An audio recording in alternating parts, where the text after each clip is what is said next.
So I thought I would do an unscripted video just sort of as a after action report with the debate I had on AM's channel, link in the description. So the resolution we discussed was whether or not the American War of Independence or the Revolutionary War was a mistake, and I took the side of the negation along with my good friend Simon Penroe to discuss that the war, in fact, was indeed not a mistake or an improper course of action. So I did write some notes, but I didn't type this up into a formalized script, so this is also a way for me to test out the fishing footage that I recorded, so hopefully you all can enjoy something in the background to watch while I talk. So I'll start with the debate structure as a whole. It was a good format. It was a policy debate format, so CX if you ever did that in high school and college. So it was 2v2, 8-minute constructives, 3-minute cross-examination periods for each of the debaters, and 5-minute rebuttals at the end for each speaker. The resolution I thought was worded in a way that promoted good clash and good ground. So overall, I thought that the format, the wording, it wasn't obviously one-sided, even though what little bit of research I saw into AM's audience and those who had commented in his promoting of the debate, obviously there was a slant towards the fact that it was leaning towards the affirmative, and I think that has a lot to do with the fact that AM is a monarchist, a lot with his audience, but that's, again, neither here nor there. The resolution itself was well worded, so props to AM for that, and I appreciate it. The other thing that I really want to give credit for was the moderation. Him and Columba did a good job keeping things civil, keeping things in order and track, and answering questions in the way that things needed to be done. Plus, they got to answer their own questions because they had said at the beginning of the debate that they themselves were not necessarily for or against the resolution itself, and they were here to, get an answer to that question. So it was good to have an open-minded moderator, keep things in track, and so on and so forth. I was very happy with it overall. Structurally, everything went perfect. I had no complaints. So good on AM, good on the team, good on the chat and everyone involved.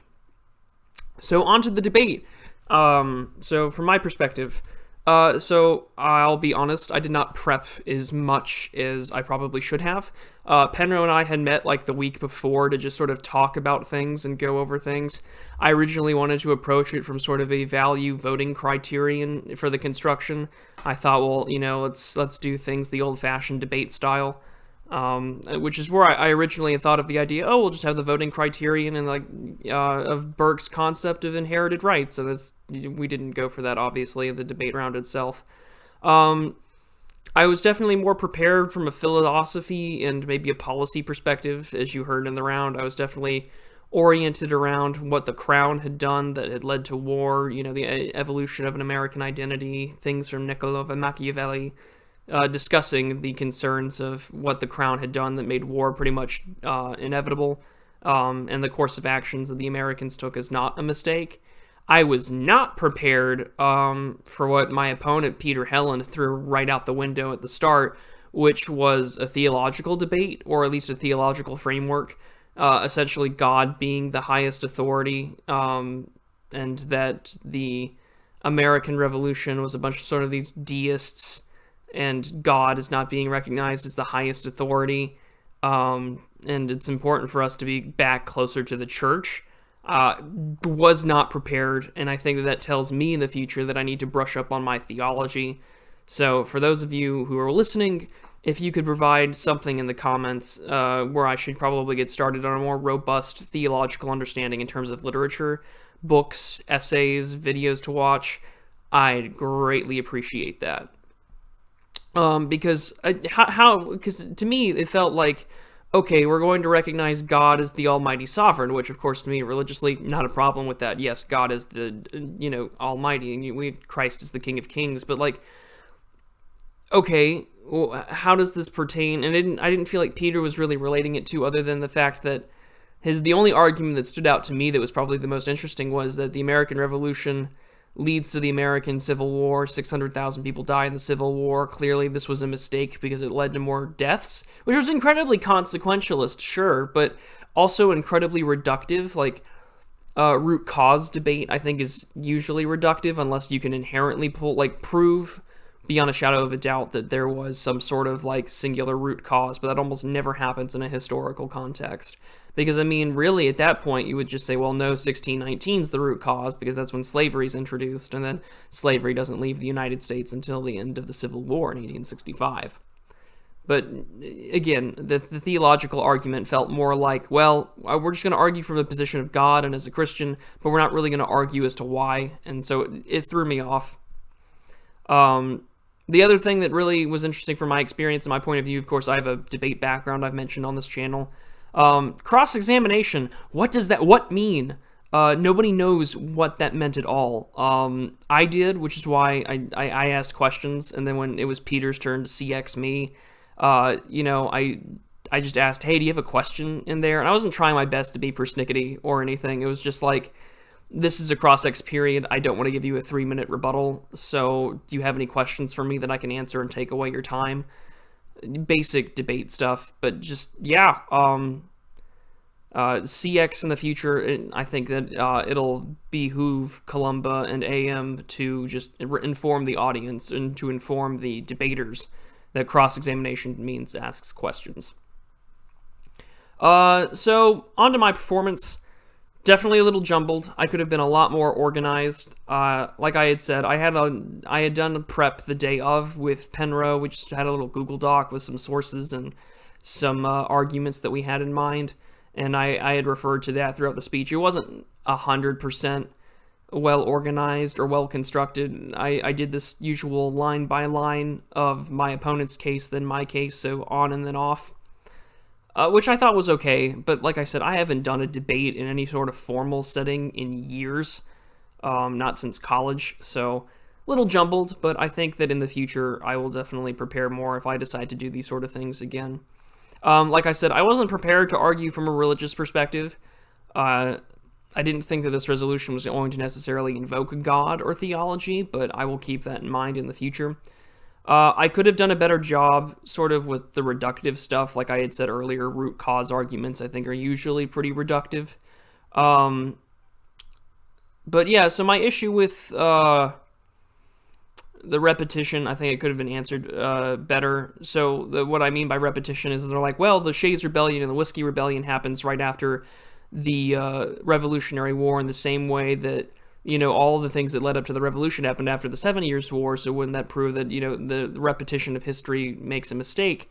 And I would argue that no, because the real difference is that the Constitutional Convention happens, and it illustrates that there's some foresight to not repeat the same mistakes that came from the Whiskey and Shays Rebellion, especially because, I mean, the difference primarily between the two, right, is that Whiskey and Shays Rebellion happen, the United States still stays the United States, it doesn't turn into 13 separate countries, and in fact it creates a stronger, more unified government. But I could have done a better job at answering that. The Civil War question from Columba, that Columba and some audience questions asked, I did skirt from that, and I probably should have been following through with my logic a little bit better. I should have said, yeah, all, you know, political and civil and legal forms of recourse were over, like conflict was inevitable, and I should have said yes. I didn't, and I skirted by saying it was the exception to the rule, and to be honest, to me, it just felt more like is this a question for a hot take? Like, is this your position on the Civil War? Do you think that it was justified?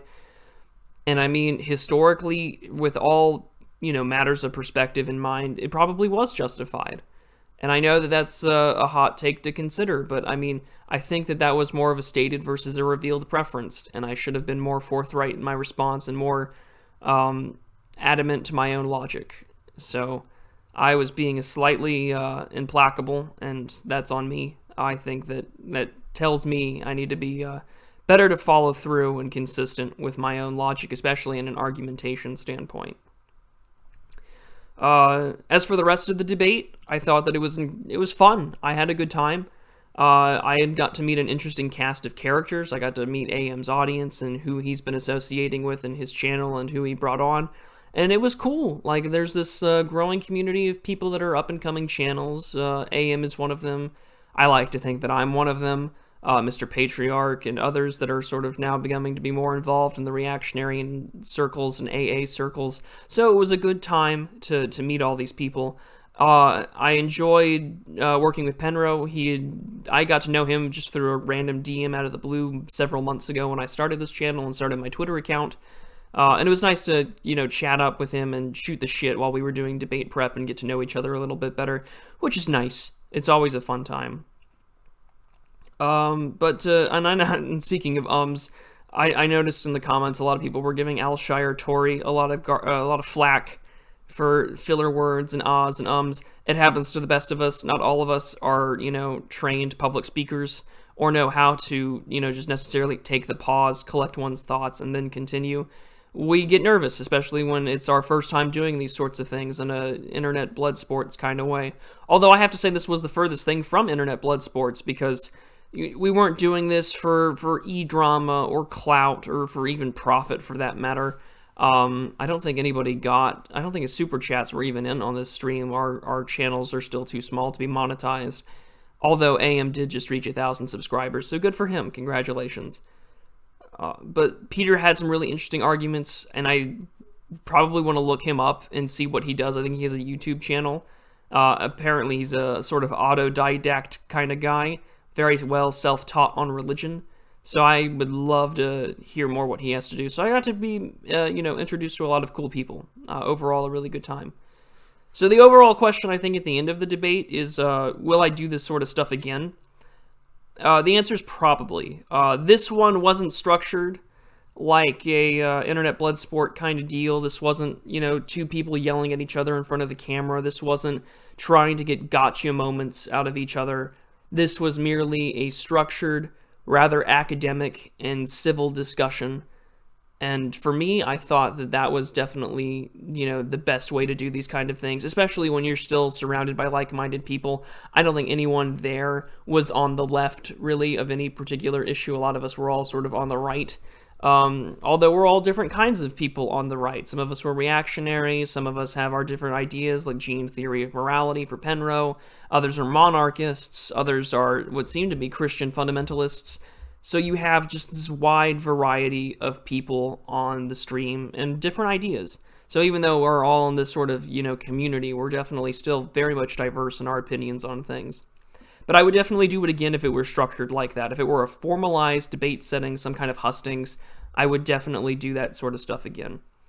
So that's really just my thoughts on the debate I had on AM's channel. I hope that you've been enjoying the fishing stuff, and I will have some scripted videos out this week, so keep that in mind. And of course, you can always follow me on Twitter at 2bprudential, and I will have a link to the debate in the description, along with my YouTube channel, Twitter, and my Subscribe Star. A big shout out to all of my supporters and those who have recently tipped me in the past. I cannot thank you enough for the financial support. It definitely encourages me to keep on doing what I do, and I will continue to make videos in the future. I don't see myself turning away from this, especially now with the recent support I've gotten from all of you. I'm incredibly thankful, and let me know in the comments what you think of the fishing stuff. I liked the footage that I captured, so do let me know, and I will see you all in the next video. Be prudent, everybody.